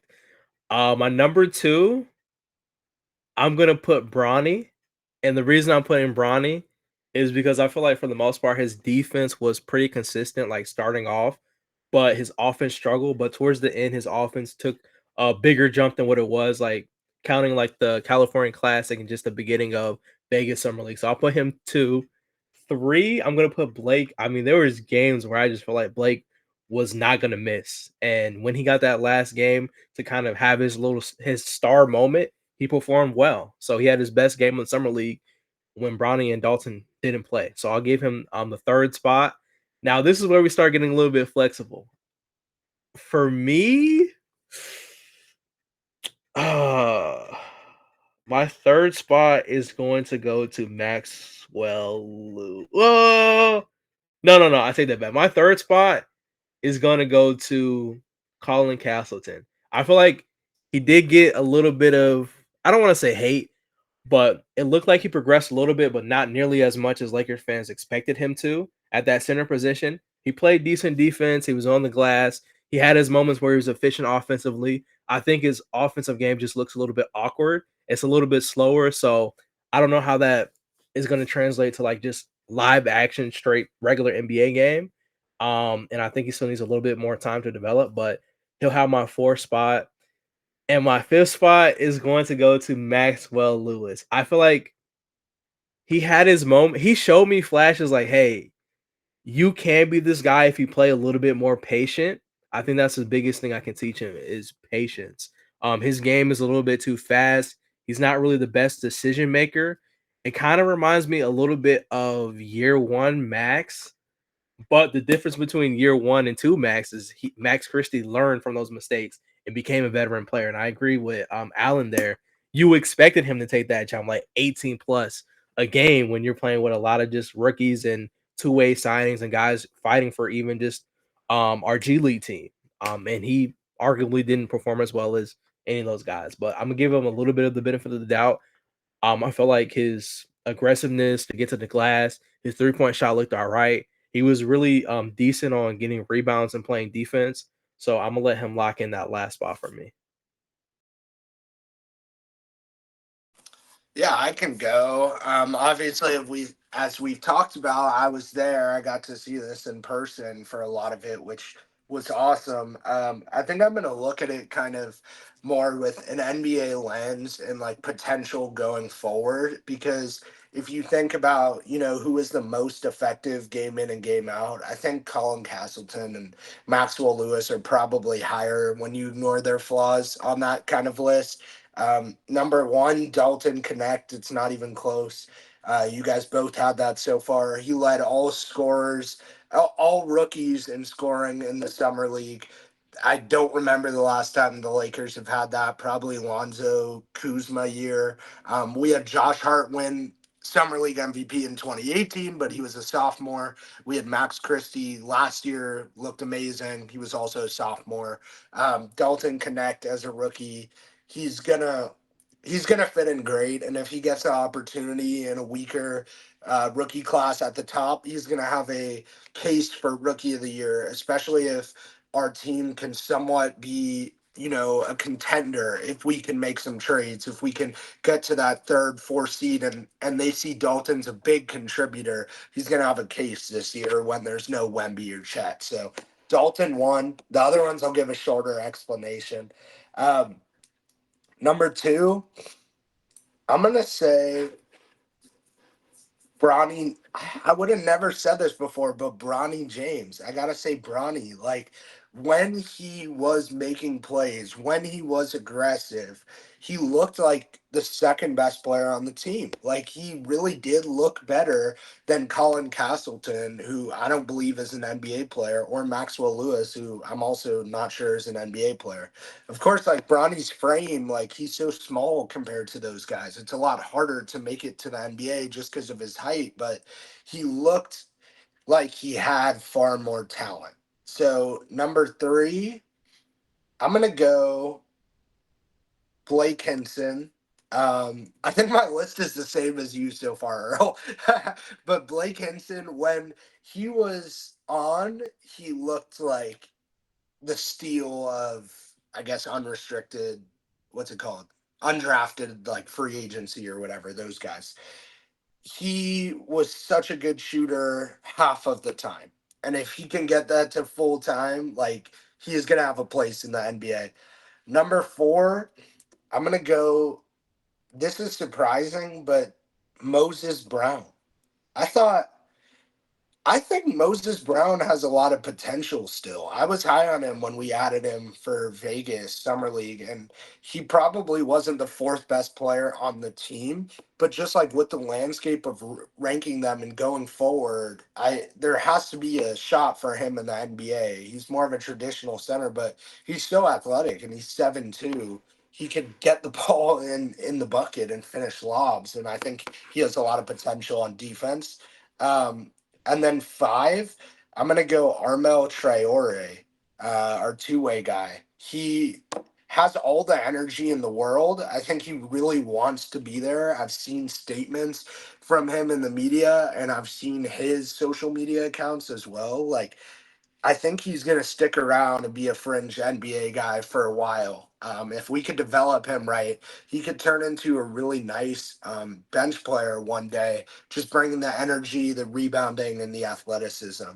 And then 2 guys who I really don't like, just watching, and you guys will probably, agree to some, degree, but Sean East II, who is listed at 6'3", and Tommy Kuzi listed at 6'2". First of all, I'm 6'1", and I'm taller than both of them. I stood next to them at Summer League. I'm taller than both of them, so I don't understand how they're 6'2" and 6'3".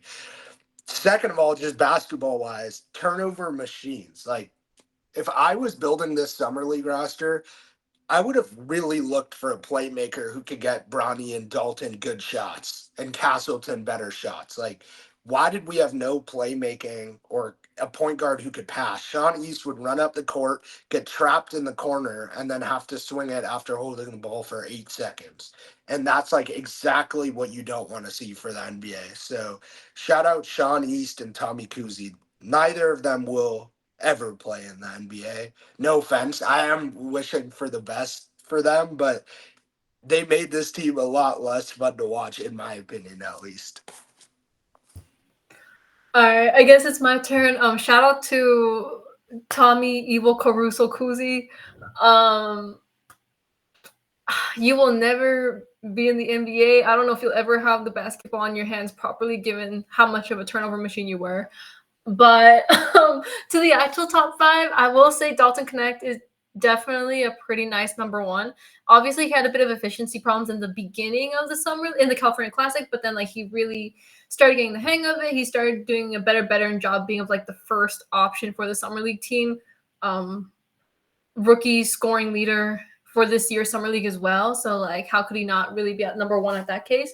I think I'm going to agree with Jake and agree with Earl's putting Bronny at number 2, just because like the defense was pretty consistent. I feel like that's what Bronny was in the very beginning, was just like defensive player who was extremely passive on the offense. And that is something that like all 4 of us really talked about in one of the earlier Quest for 18 shows as well. But that is what we saw in the later games, is that Bronny really started taking a step forward in terms of offensive involvement. He started getting a little more aggressive. He started looking for the shots more often. He started like cutting and like positioning himself a lot better. And although the first time he really did that was highly inefficient, he started like becoming better and better and better at becoming a more offensively present player. It's kind of interesting how we're talking about Dalton Connect and Bronny James making more clear improvements from like game 1 to game 8 than we are about Colin Kessel and Maxwell Lewis making improvements from year 1 to year 2. I think that's very interesting. But those are my top 2. Number 3, I agree. I think Blake Hinson. I mean, there are some games where he really just took over when no one else would, especially on the offense. I think what will bring him to the top if he learns how to be a more efficient player. Obviously, Summer League is the space where you can kind of experiment with that, so that's okay. But I think Blake Hinson, the shooting quality was there, the offensive qualities were definitely there, and I just am excited to see how he grows.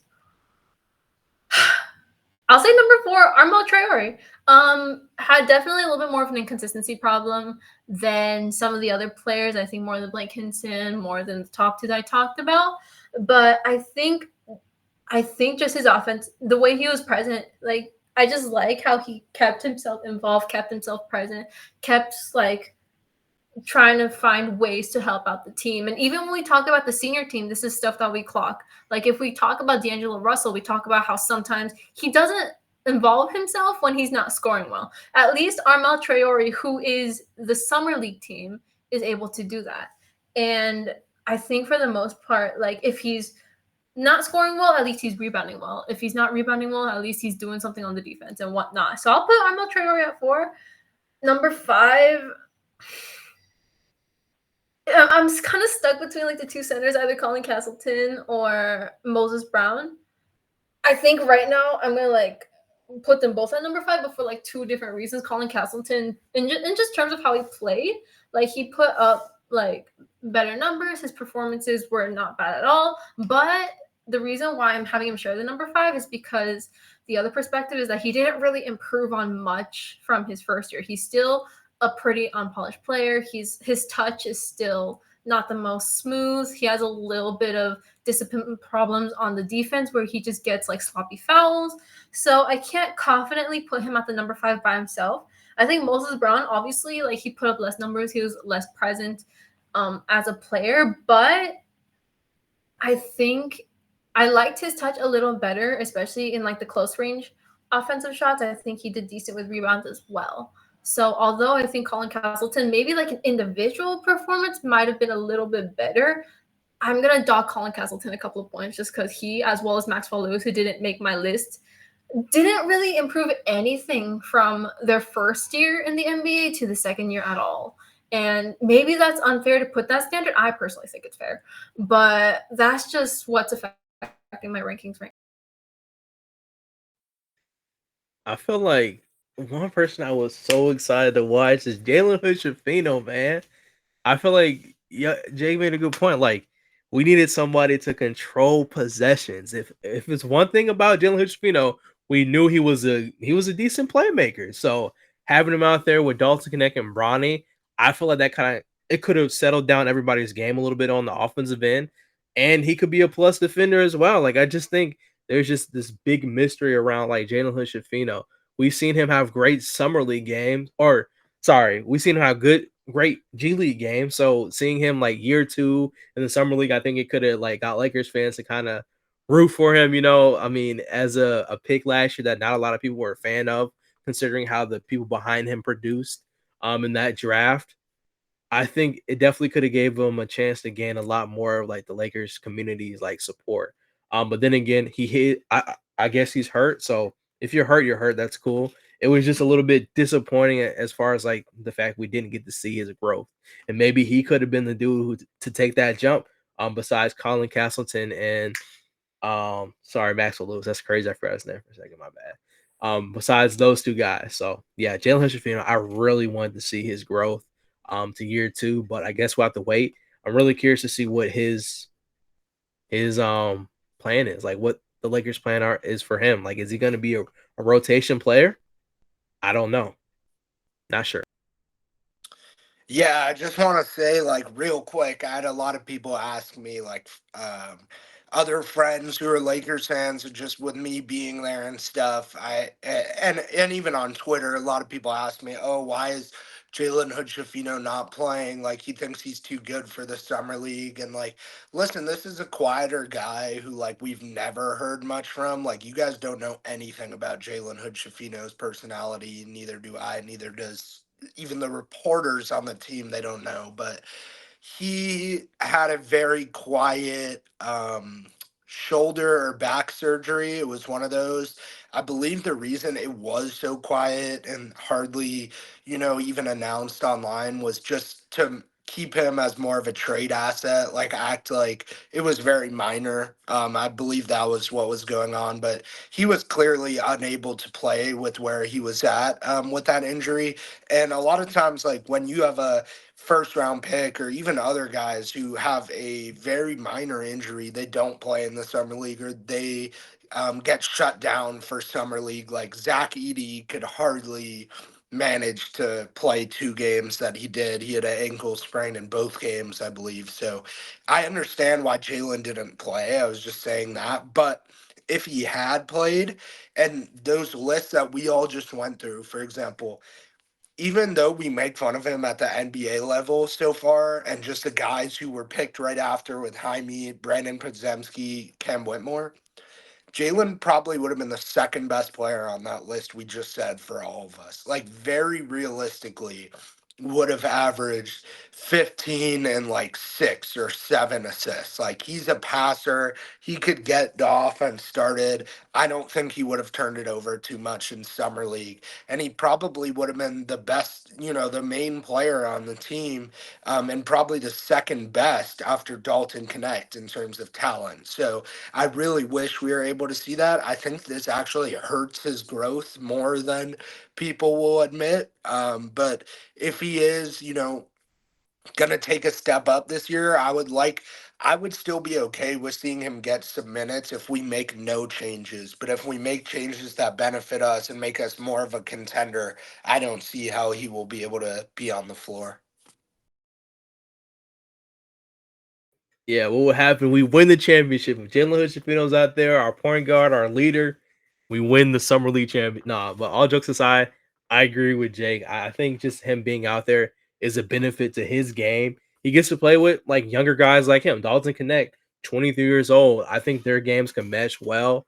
Maybe we'll open up Colin Castleton's game, give him easier shots, easier selections. Maybe it takes off pressure from Bronny and allows him to get to a spot. There's not a lot of pressure on him as far as like double teams and offensive possessions. Like, he'll be open.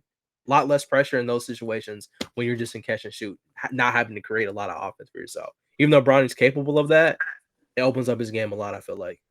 Also, like, Jalen is a guy who we would have seen a lot of growth, because we already did see a lot of growth for those who paid attention from the initial summer league where he didn't look too confident, but was still one of the best players on the team last year, going into the season. And him being with the G League for most of the year, he was able to put up games of like 30 points in the G League. He was getting over 20 consistently. I understand it's still the G League, but we would have seen that growth as a passer, as a shooter, playmaker in general, even his rebounding at his size. He's still a 6'6" guard. I mean, like, look, we all make jokes, but he had a great kind of mold for this, and competing against young players like this who are rookies and sophomores, he would have been one of the top players in summer league, in my opinion. And had he played, I think it would have shocked a lot of people, based off of like the growth he had in year one.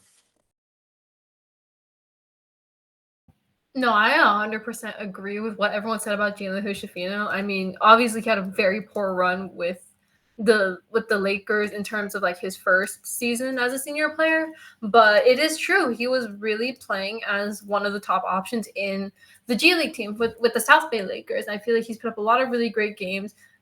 His passing has always been like pretty creative from what I've seen as well, especially for someone who's like a year one, year two type of player as well.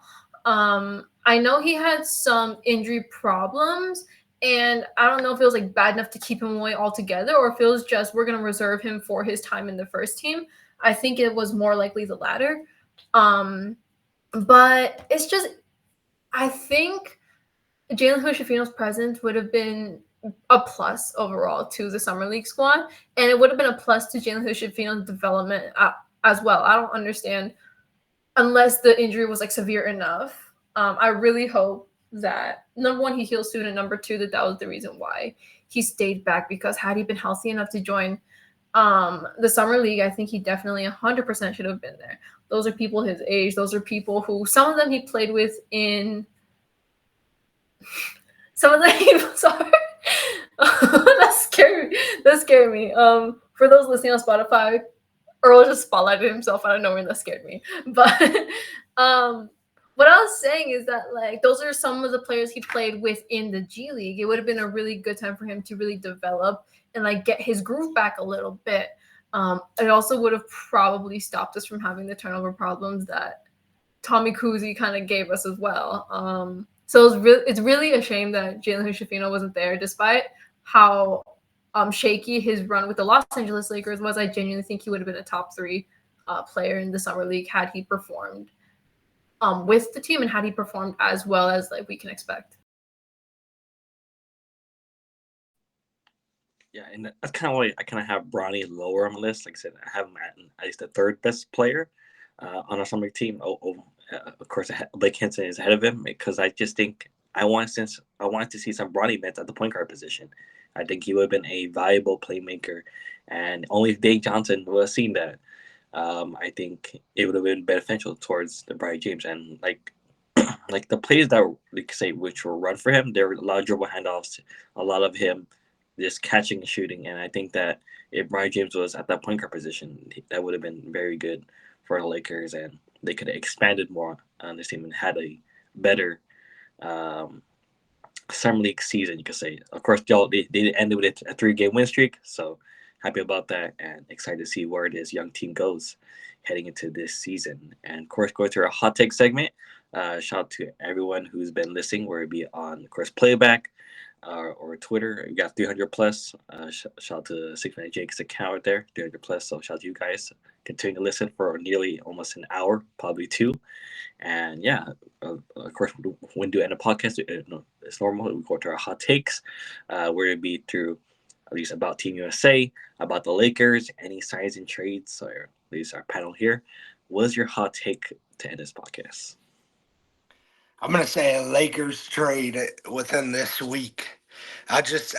Wait. You know what? I might have said this every week the last 5 weeks, but it makes it even more of a hot take if it's this week. So I'm gonna say Lakers trade in this week, and we're back to being contenders. And also, my dog Trace says hi. Oh, now he's getting scared and running away. But yeah, Trace says that the Lakers are gonna finish as a top 3 seed. All right, I guess I'll go next. I've had some interesting hot takes over the last 3 years. I think I'm gonna go with first. I'm gonna give 2 hot takes. My first hot take is this: I think Dalton Connect wins Rookie of the Year. I think he has a really good chance to do it, especially with the role he might be given. I mean, this is the same guy who JJ Redick took no time to create plays for him on draft night, right after he drafted him. So I'm sure he'll have a lot of easy opportunity to score. Because think about Summer League. This is the hardest he'll ever have to work for a bucket. Right now is when he played in the Summer League, and he put up the most points per game by any rookie in this draft class. Move that to playing with LeBron and AD. Most of his shots are going to be open shots for the most part. I'm not saying they're all going to be open, but 9 times out of 10, you're going to want to guard up on Anthony Davis, LeBron James, Austin Reeves, even if D'Lo's out there in a particular lineup over Dalton Connect. So his job is going to get a lot easier. So I think he can coast Rookie of the Year for sure. Second hot take. I think the Lakers make 2 trades. I'm gonna double down, Jake. I'm feeling it. I think the Lakers make the first trade, and less than 7 hours later they make another one, and we really become championship contenders. So I'm gonna double down with you, add some more to it, up the stakes. But hot take number 1, Dalton at Rookie of the Year. Hot take number 2: Lakers make 2 trades this upcoming week. So time to get locked in. I'm excited. Y'all are crazy. I'm not gonna double it and give it to the next person. I'm not gonna say 4 trades or anything crazy like that. Like, there's a difference between hot take and wrong take. So I'm not gonna double it and give it to the next person. I was gonna say Dalton Connect Rookie of the Year. You took my initial hot take. But I think I'll say that if we do make at least one decent trade, we will go up into the top 4 in the West, in my opinion. A triple down is crazy. You think Rob Pelinka's gonna do 3+ trades, Earl?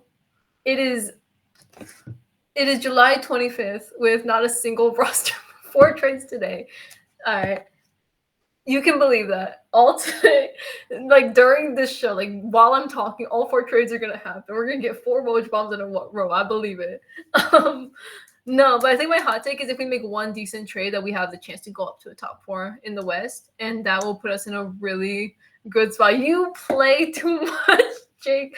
Oh my gosh, those on Spotify who can't read what's going on in the chat, they said 6-team trades. Do you want to do a 30-team trade too? Just like the entire league just gets together too? No, we don't want to trade the Clippers. That would be Oh god. 29 team trade then. But Hey, yeah. all I'm saying, Alex, 6-team trade, 4 of them, but they're all different teams. So you got like about 23 whatever teams besides us in there. Okay. I see what you're doing. I think you're really coming for Rob Pelinka's spot. I believe you.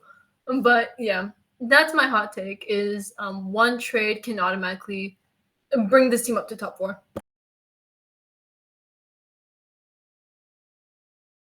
Also, just quick, before you close out, Allan, too, for anyone who's like tuning in from my Twitter, because I did see we got a couple hundred people in there, please come over to Playback app. A lot of you guys already have it for other NBA streams.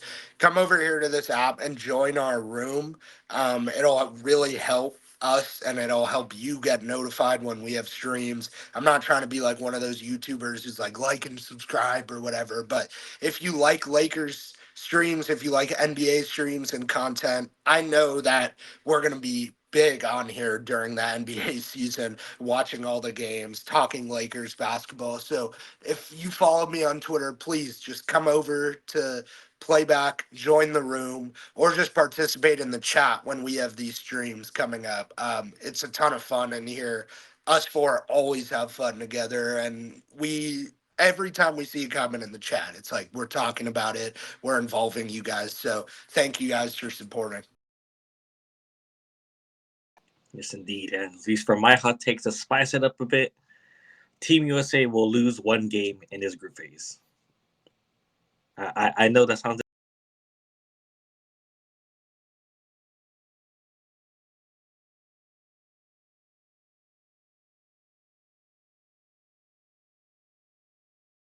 Where'd we go, Earl? I have no idea. That looked like I cooked up something diabolical.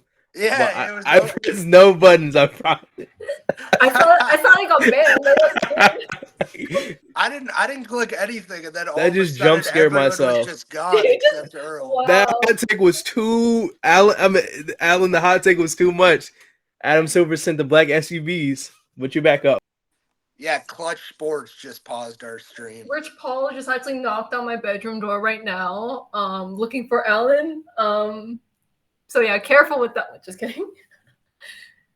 Hey, this is not to hate the Team USA, but I have no faith in Steve Kerr as our current head coach. We one game versus South Sudan. Of course, we beat Serbia, but I mean, Serbia, I believe, was it Bogdan Bogdanovic didn't play that game, so I imagine him being included on that team. And also, was it Puerto Rico?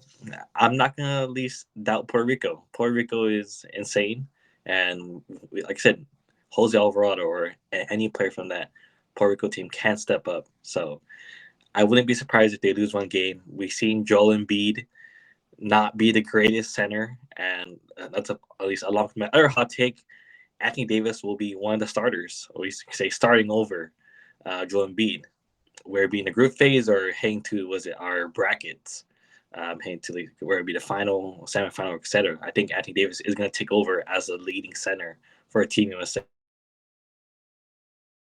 And he's good, but it's just like I think Davis is better, and I think that although they probably don't want to break up the Bam AD connection as a second unit, but eventually when Team USA is going to be struggling, you're going to have to go with the guys now. So shout out to AD. I think he is going to be one of the best players in this Olympic season moving forward. So yeah, those are my hot takes. Shout out to Team USA.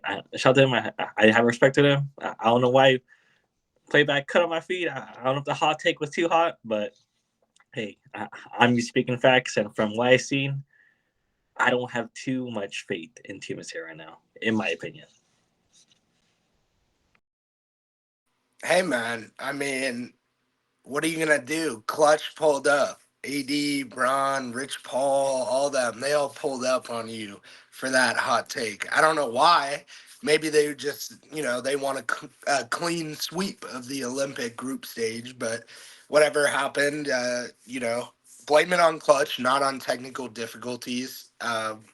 That's my main point here. But yeah, thank you guys all for talking about all this. We got some great hot takes from Team USA stuff to Rookie of the Year to trades to all this. And, as we get closer every week that we do this show, we're getting closer to the NBA season and more news and more excitement with the Lakers. So it's still a great time to talk basketball right now. And, when the Olympics, each game is a big thing. So when we come back, I know there's a game Sunday. I don't know when the next are, but we're going to see 2 or 3 games. Going to have a lot to talk about with those as well. Yeah, I agree. I think it's gonna be a really fun season. Once again, appreciate everybody for joining us. Shout out to Jake and all that Twitter community. You guys stood here, chill with us for about 2 hours, man. Had some good and fun basketball conversations. And if you guys like this content, we're here every single week. We'll be live on Twitter, playback, and next week we will have YouTube connected as well. So hopefully all you guys enjoyed, and I'll let everybody else close it out. But always fun talking basketball with the best Lakers crew in the nation. Yeah, this was my first playback stream. Actually, I couldn't make last week. This was so much fun.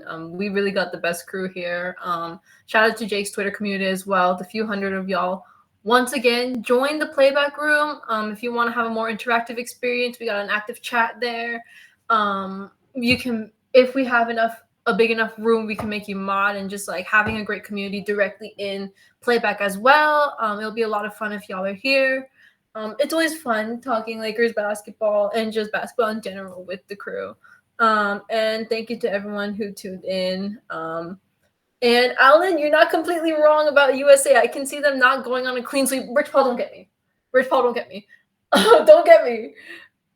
But with Embiid stinking up the locker room with every new quote, like I said this in chat too, but with Joel Embiid stinking up the locker room presence with every new quote, who knows? But maybe Team USA will still come out on top. We'll see.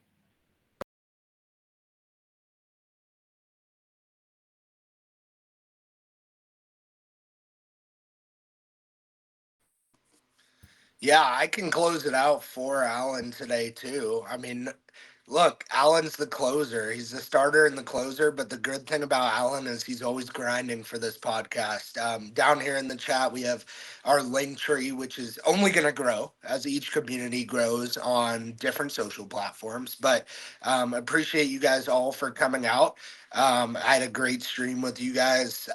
It's always a ton of fun, like we said, and I'm working on some really cool stuff for us in terms of collaborations with other people in the Lakers community. So stay tuned for that. And a lot of announcements will be on Twitter.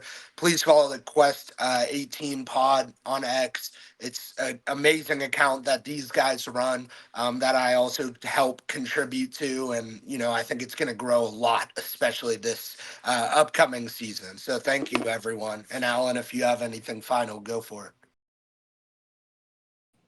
And as you're always in a podcast, it is always and everything, go Lakers. Peace, everybody.